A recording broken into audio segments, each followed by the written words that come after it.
नमस्कार, वंदे मातरम। दोस्तों, स्वागत है आप सबका सैनिक पाठशाला में। जैसे आप बोर्ड पर देख पा रहे हैं दोस्तों, आज के इस वीडियो में 5 महत्वपूर्ण जानकारियों को लेके आया हूं। तो चलिए आगे बढ़ते हैं, एक-एक जानकारी को विस्तृत तौर पर प्राप्त करते हैं।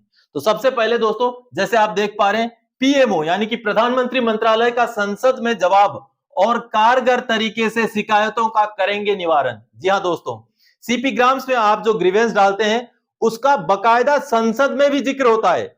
संसद में सवाल पूछा जाता है कि सीपी ग्राम्स में जो ग्रीवेंस पेंशनर्स डालते हैं जो नागरिक डालते हैं, उसके ऊपर सरकार कार्रवाई करती है या नहीं करती है।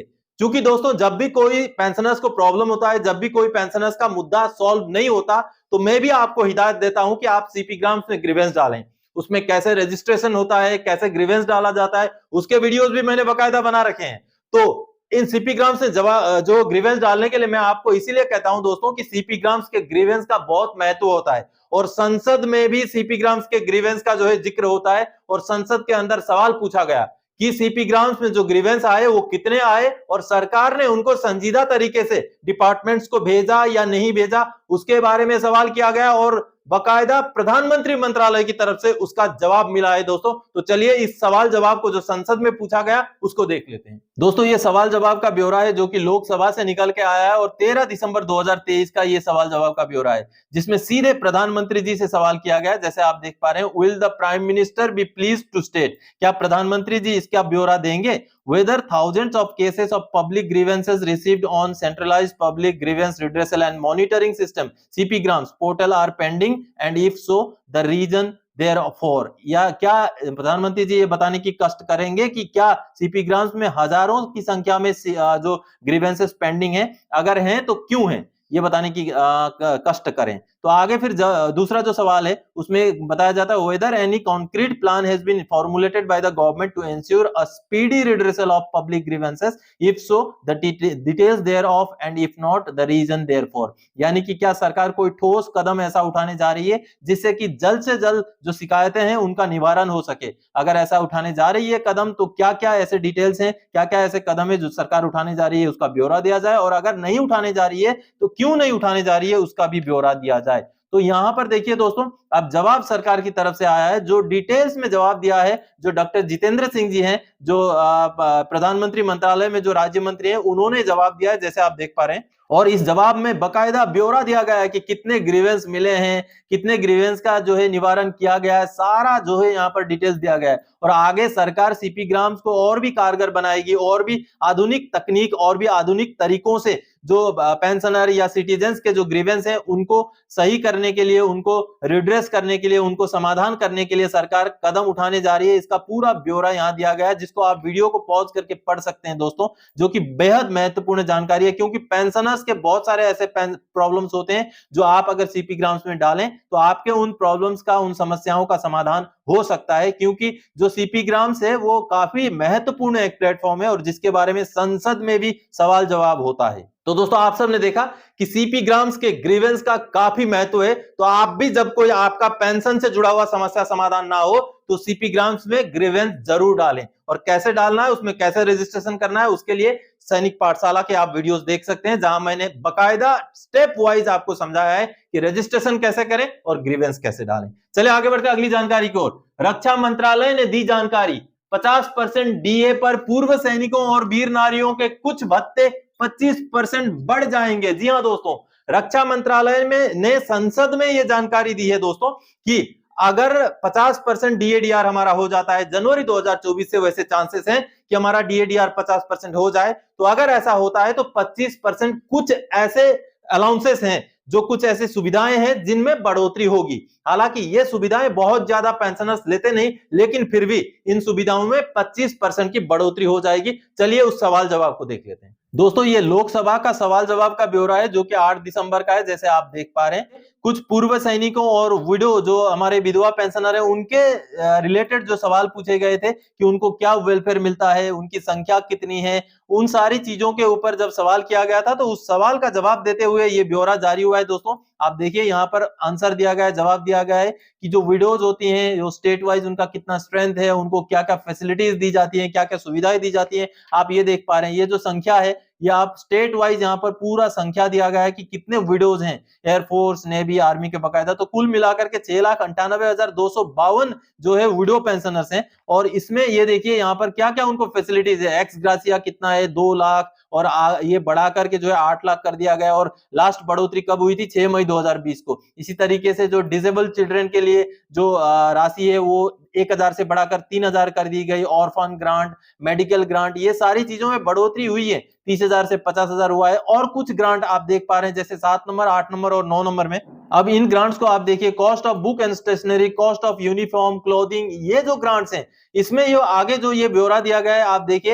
यहाँ पर सरकार ने, जो रक्षा मंत्रालय ने सीधे से ये बोला है कि these allowances are revised in each pay commission and the last revision came in force with 1 जुलाई 2017.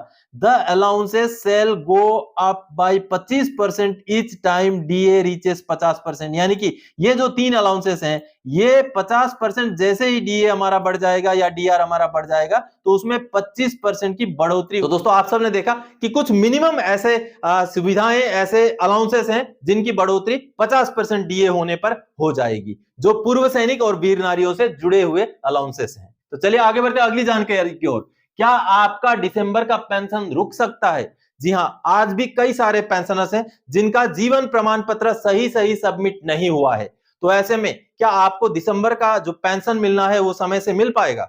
हालांकि जो पीसीडीए ने बैंक्स को लेटर निकाला था, ये जो लेटर आप देख पा रहे हैं, इस लेटर में पीसीडीए ने बैंक्स को ये बोला था कि 31 दिसंबर तक जो है उनका डाटा, पेंशनर का डाटा, लाइफ सर्टिफिकेट का लिया जाए और पीसीडीए को भेजा जाए। इस हिसाब से तो 31 दिसंबर तक समय है, लेकिन आप देर ना करें। अभी तक अगर आपने लाइफ सर्टिफिकेट सबमिट नहीं किया है या किया हुआ है, रिजेक्ट हुआ है, तो जल्द से जल्द लाइफ सर्टिफिकेट सबमिट करें।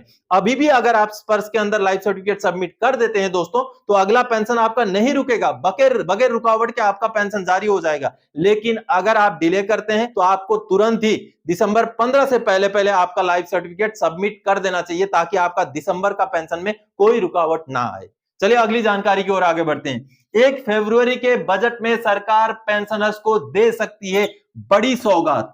सूत्र के हवाले से ये जानकारी है दोस्तों। जी हां, 1 फरवरी को जो बजट पेश होने के चांसेस हैं, उसमें सरकार जो पेंशनर्स को, खास करके नेशनल पेंशन स्कीम में जितने पेंशनर्स हैं उनके लिए एक बड़ी घोषणा कर सकती है। क्या है ये घोषणा? मैं एक मीडिया हाउसेस के हवाले से ये जानकारी आपको दे रहा हूं, तो चलिए उस रिपोर्ट को देख लेते हैं। दोस्तों ये जो जानकारी आप देख पा रहे हैं, सीएनबीसी आवाज की तरफ से ये जानकारी निकल के आई है, जो कि बहुत बड़ी जानकारी है।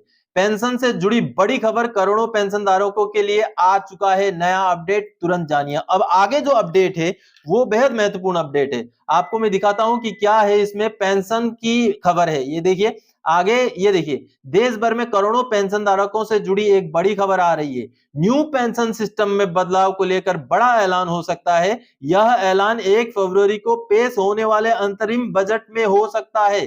सीएनबीसी आवाज को सूत्रों से इस बारे में जानकारी मिली है।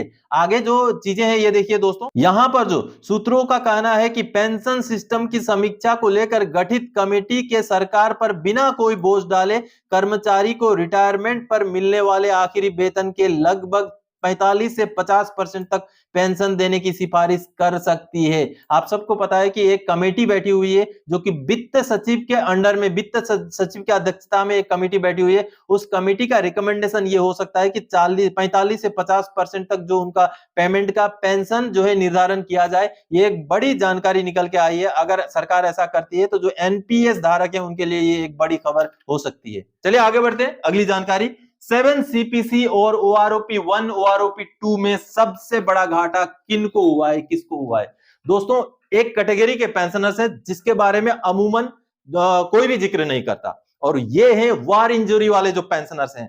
जब सर्विस में रहते हैं, लड़ाई के दौरान, किसी काउंटर इंसर्जेंसी के दौरान जब घायल हो जाते हैं सैनिक, तो उनको बोर्ड आउट कर दिया जाता है। तो जो 6 सीपीसी के समय में, 5th सीपीसी के समय में जो बोर्ड आउट हुए थे, मान लीजिए वो अगर 5 साल के सर्विस में भी बोर्ड आउट हुए हो, 10 साल की सर्विस में भी बोर्ड आउट हुए हो, तो उनको जो सर्विस का वेटेज दिया जाता था वो 17 साल का दिया जाता था। लेकिन 7 पे कमीशन या ओआरओपी लागू होने के बाद वो जितने साल के सर्विस में बोर्ड आउट हुए थे, सिर्फ उतने साल का उनको फायदा मिला, जिस वजह से उनको बहुत बड़ा नुकसान हो रहा है। ऐसे कई सारे पेंशनर्स मेरे भी संपर्क में हैं, जिनको जैसे वो बोर्ड आउट हुए थे, मान लीजिए वो 5 साल की सर्विस में वार इंजरी हो गए और बोर्ड आउट हो गए, उनको 17 साल का जो है बेनिफिट मिलता था, लेकिन आगे जाकर के ओआरओपी में 7th पे कमीशन में उसको बदल दिया गया, जिससे उनको भारी नुकसान हुआ है। ओआरओपी में भी उनको खास बढ़ोतरी नहीं मिली है। अगर उनको 17 साल का वेटेज मिला था तो आज भी उनको 17 साल का वेटेज मिलना चाहिए, क्योंकि जिस समय में जिस स्कीम के तहत वो पेंशन आउट हुए हैं, कम से कम उन पेंशनर्स को उनका वो हक, वो फायदा जरूर मिलना चाहिए। तो मेरी अपील है सरकार से, मेरी अपील है पीसीडीए से कि इस स्कीम को उनको उनके जो है सर्विस, पूरा सर्विस वेटेज के हिसाब से फायदा दिया जाए। तो दोस्तों आज के इस वीडियो में इन्हीं जानकारी और अपील के साथ आया था। आगे और कोई जानकारीदायक आपसे सरोकार रखने वाला विषय लेकर मैं फिर से हाजिर हो जाऊंगा। तब तक के लिए जय हिंद दोस्तों।